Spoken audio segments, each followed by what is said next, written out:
इस चैनल पर प्रस्तुत सभी कथाएं, विचार एवं व्याख्याएं प्राचीन ग्रंथों, लोक कथाओं, ऐतिहासिक संदर्भों और रचनात्मक अध्ययन पर आधारित हैं। इसका उद्देश्य किसी भी धर्म, देवी देवता, व्यक्ति या समुदाय की भावनाओं को ठेस पहुंचाना नहीं है। कृपया सामग्री को सांस्कृतिक, ऐतिहासिक और वैचारिक संदर्भ में देखें। All stories, interpretations, and perspectives shared on this channel are based on ancient texts, folklore, historical references, and creative research. The content is intended for educational, cultural, and reflective purposes only.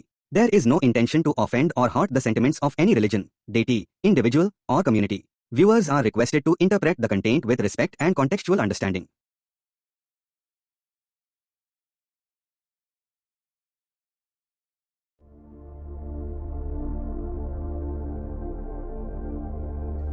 Nothing in this universe happens by accident. इस ब्रह्मांड में कुछ भी संयोग से नहीं होता, चाहे वो मिलन हो या फिर बिछड़न।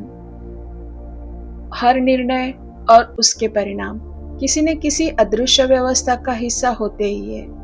जब सृष्टि की शुरुआत हुई तब केवल पृथ्वी, आकाश और अनगिनत जीवों का ही जन्म नहीं हुआ। उसी क्षण सृष्टि के साथ कुछ ऐसे नियम भी स्थापित किए गए जो इस विशाल ब्रह्मांड को संतुलन में रखने वाले थे।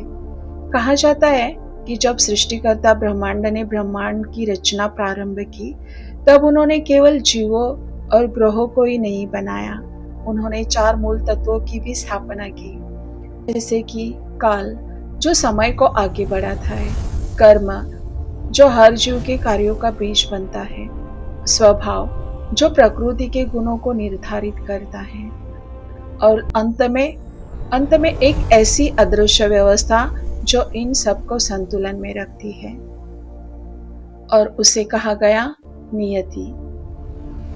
प्राचीन परंपराओं के अनुसार ऋषियों ने हजारों साल पहले इस रहस्य को समझने का प्रयास किया। उन्होंने पाया कि सृष्टि केवल जीवों से नहीं चलती, इसके पीछे कुछ गहरे नियम भी काम करते हैं।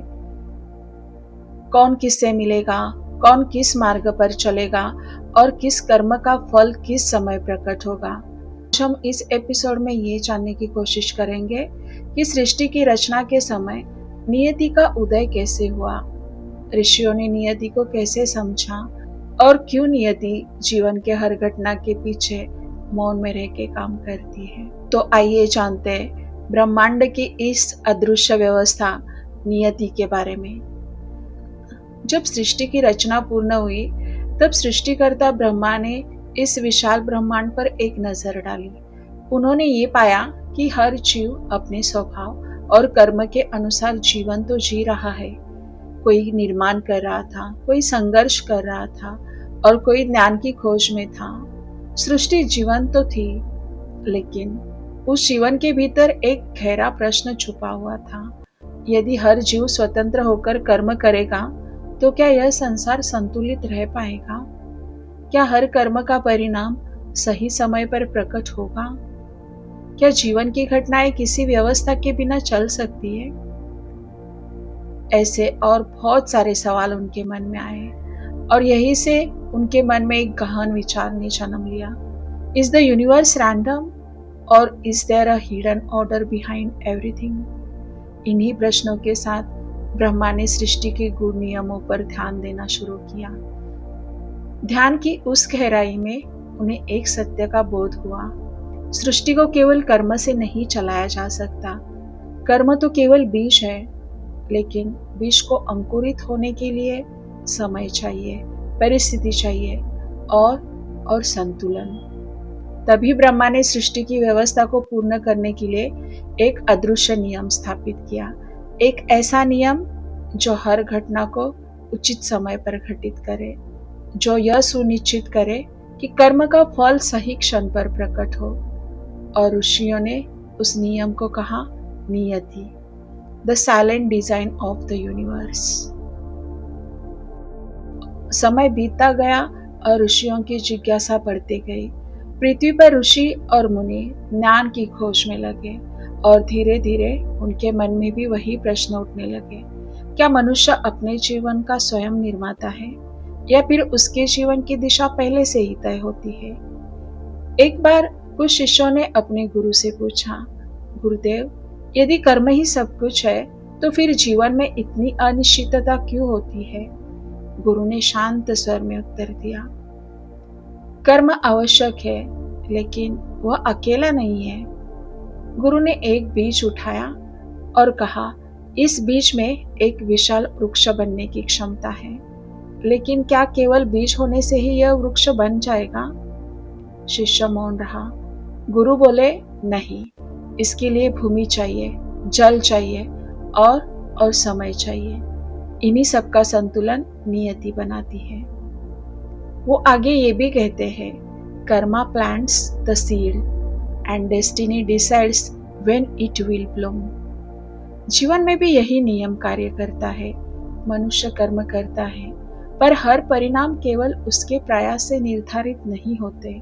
कभी परिस्थितियां बदल जाती है, कभी समय अनुकूल नहीं होता और कभी अदृश्य कारणों की श्रृंखला घटनाओं को एक नए मार्ग पर ले जाती है। इसी कारण दो लोग समान प्रयास करते हुए भी भिन्न परिणाम प्राप्त करते हैं। भारतीय महाकाव्यों में भी नियति की गूंज सुनाई देती है। अयोध्या के राजकुमार प्रभु श्री राम वनवास नहीं जाना चाहते थे, फिर भी घटनाएं ऐसी घटी कि उन्हें वन जाना पड़ा। हस्तिनापुर के राजकुमार युद्ध नहीं चाहते थे, फिर भी परिस्थितियां उन्हें महाभारत के युद्ध तक लेकर गई। इन घटनाओं में केवल मनुष्य के निर्णय ही नहीं थे, कहीं न कहीं नियति का भी सूक्ष्म स्पर्श था। जैसा कि मैंने एपिसोड के शुरुआत में ही कहा, nothing in this universe happens without a reason. लेकिन इसका अर्थ यह नहीं कि मनुष्य असहाय है। तत्व कहते हैं, मनुष्य के पास कर्म करने की स्वतंत्रता है। वह निर्णय ले सकता है, प्रयास कर सकता है और अपने जीवन को बेहतर से बेहतर बनाने का प्रयास कर सकता है। लेकिन परिणाम के स्तर पर वह अकेला नहीं होता। वहाँ समय, परिस्थिति और नियति भी अपना कार्य कर रहे होते हैं। शायद इसी कारण भारतीय ज्ञान परंपरा एक गहरी शिक्षा देती है, कर्म करते रहो पर परिणाम के प्रति अहंकार मत रखो, क्योंकि इस विशाल ब्रह्मांड में मनुष्य केवल एक यात्री है और उसकी यात्रा के मार्ग पर मौन में उसके साथ चलती रहती है नियति। भगवान श्री कृष्ण ने गीता के दूसरे अध्याय में कहा है, कर्मण्येवाधिकारस्ते मा फलेषु कदाचन मा कर्म फल हेतुर्भूमा ते सडस्तव कर्मणि। मनुष्य का अधिकार केवल कर्म करने में है, फल पर नहीं, क्योंकि फल कब मिलेगा, कैसे मिलेगा, यह केवल मनुष्य के प्रयास से तय नहीं होता। उसके पीछे समय का प्रवाह है, परिस्थितियों का जाल है और एक अदृश्य व्यवस्था भी है जो इस पूरे ब्रह्मांड को संतुलन में रखती है। और उसी व्यवस्था को भारतीय दर्शन नियति कह के बुलाता है। और शायद यही कारण है कि इस ब्रह्मांड में कुछ भी अनियमित नहीं होता, चाहे वो मिलन हो, चाहे वो बिछड़न हो या फिर जीवन की हर एक घटना कहीं न कहीं नियति की मौन लेखनी से ही लिखी जाती है।